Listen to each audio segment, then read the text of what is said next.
Yeah, so Andrew, I really wanted to thank you for all those amazing workshops that I've visited. Pleasure. Yeah, and I have a community for English teachers, but actually for different teachers who, I don't know, languages or different subjects.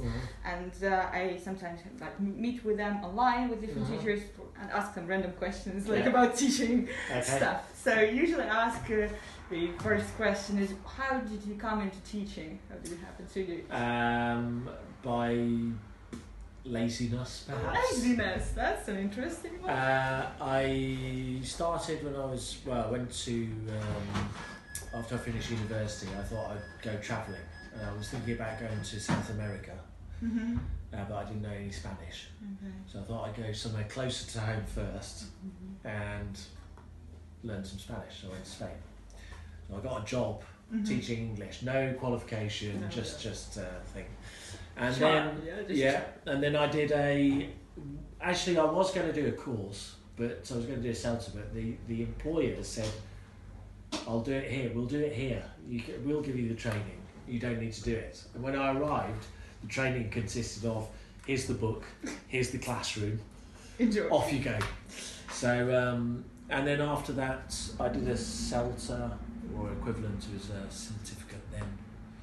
Did quite well, I kind of liked doing it, and I just drifted into it. When I first came back from Spain, I did apply to the civil service, but they didn't want me, so I stayed with teaching, and I just got a job which I really enjoyed and could survive on, because money is often a problem, and okay. just stuck with it. Okay, thank you. And maybe like about that time, can you tell me about the worst lesson you ever had? Something went terribly wrong? One story about failing? Well, one of the first classes I had when I came back from Spain was in this in a chain, a famous, well-known school chain, and I used to do this thing of questions on the board, who, why, what, etc. And the first question I was asked was, why is this school so shit? And I was kind of like, I don't know, and it all went downhill from there really, and they never really properly got in with the students. They were a bit, they were dissatisfied already, and I didn't help their satisfaction. Otherwise, I'm always having failed lessons from time to time, because you try something new and sometimes it doesn't work, and I see. Nothing. So you still teach? Yeah. I mean, not regularly. I mean, we have this summer school, so we're teaching. Some of the courses are just for teachers, so it's teacher training, but we do some language classes as well. Okay. And so I keep my hand in like that, and then sometimes when I come to places like the Dimitri Nicotine School, they ask me to do a class without warning me.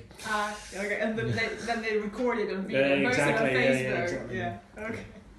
Yeah, and you know that some teachers who teach groups or like courses for a long time, that I would say that two opinions on some of people think that you should use a course book for the whole, and some people think no course book, just authentic materials for each group, brand new. What do you think? Well, obviously, as a course book writer, I think there's a lot to be said for using a course book. But having said that, and actually it's the kind of thing I'm going to talk in Saratov at the weekend. Oh, really? Something is that basically we shouldn't treat the course book as the god, and that's the only thing. The course book is one leg in the class. There's the course book, there's the teachers, and there's the students, and each has a kind of part to play.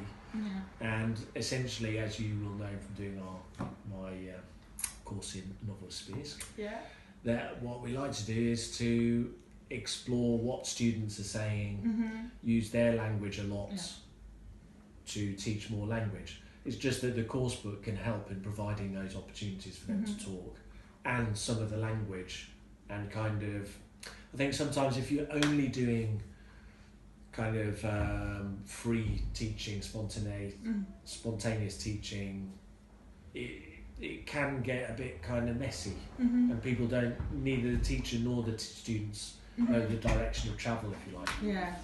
And so, you know, the course book does offer a little bit of free structure from that point of view. I see. Okay, thank you. And one more. As far as I understand, now you're a freelancer. Yeah, like you don't work for any institution, no school. No. So, and when did you become a freelancer? 2014. So I used to work at university, and they closed the department. And how does it feel being a freelancer?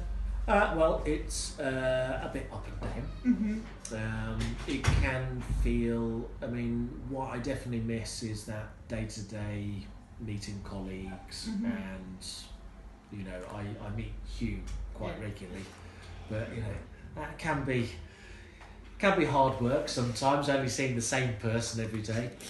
Every day? Well, not far off. Most days we would see each other. So that's a big miss. But at the same time, you don't have, you know, your own boss. So to a degree, you don't have to worry about the office politics, which is a relief from my point of view, especially after my last experience at work. So I think that would be the main thing. And sometimes it's also nice to build something for yourself. I think that's also, you get something beneficial from that. Okay. And what would you recommend? There are some people who are thinking, what is better, to be freelancer, to work for a school? Could you give? Well, ideally, if you can have a mixture of the two, that would be very good. I mean, my particular situation, I wouldn't mind working in a school still. But the difficulty is if it doesn't quite match with other things I'm doing. So, you know, I'm writing materials, and I sometimes come and do these training sessions. So I can't just tell a school, well, I'm not working that week. So that makes it difficult. Whatever you feel more comfortable with, really. Okay. Go with that. Okay. Thank you very much. Right. Thank you.